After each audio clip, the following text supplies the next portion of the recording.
The Court of Appeal has set aside majority judgment which nullifies the election of Douye Diri as governor of Bayelsa State. The five-man panel of the appellate court held that the Bayelsa Election Petition Tribunal acted outside its jurisdiction by nullifying the election of Governor Diri. In a unanimous judgment, the court said the Advanced Nigeria Democratic Party failed to show that it had a valid candidate that was unlawfully excluded by the Independent National Electoral Commission.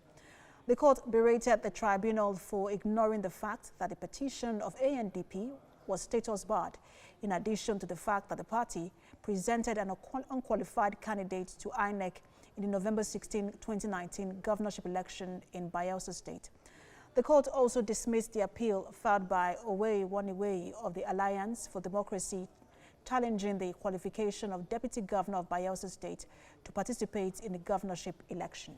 And a threat by the United States of America to issue a visa ban to politicians alleged to be involved in electoral malpractices is now seen as an attempt that threatens the sovereignty of Nigeria. KOGI State Governor Yahaya Bello, whose administration earlier wrote a protest letter to the U.S. government, says an election already ratified by the highest court in the country should not become the business of a foreign country that claims to be interested in partnering to strengthen democracy across the world. Governor Bello has also promised to implement a new welfare package that would further alleviate the hardship caused by the COVID-19 pandemic. The recent letter of protest from the KOGI State government to the United States of America through our embassy in Abuja was strictly in the service of our sovereignty and nothing more or less. The Nigerian judiciary up to the Supreme Court have ruled that the polls by which we were re-elected were substantially compliant with our laws. We see no way a foreign country can contradict the judiciary and in essence overturn her verdicts and still claim to be acting in any good faith. And world leaders have sent goodwill messages to President Trump and his wife Melania Trump as they self-quarantine after testing positive for coronavirus. Here's what some of them are saying. British Prime Minister Boris Johnson sent his goodwill message via his official Twitter handle, wishing the Trumps a speedy recovery.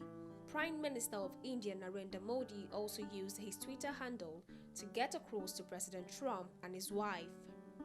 German Chancellor Angela Merkel spoke through the government's spokesperson, wishing that the couple get over the coronavirus pandemic. Afghanistan's Abdullah and the chairman of the High Council for National Reconciliation and European Council, President Charles Michel, also tweeted their wish for the United States First Family's recovery. President of Egypt hopes that they recover to continue the valuable efforts of the United States on combating this virus worldwide for the benefit of all humanity. Israel's Prime Minister Benjamin Netanyahu and Pakistan Prime Minister Imran Khan also joined other leaders to wish for their speedy recovery.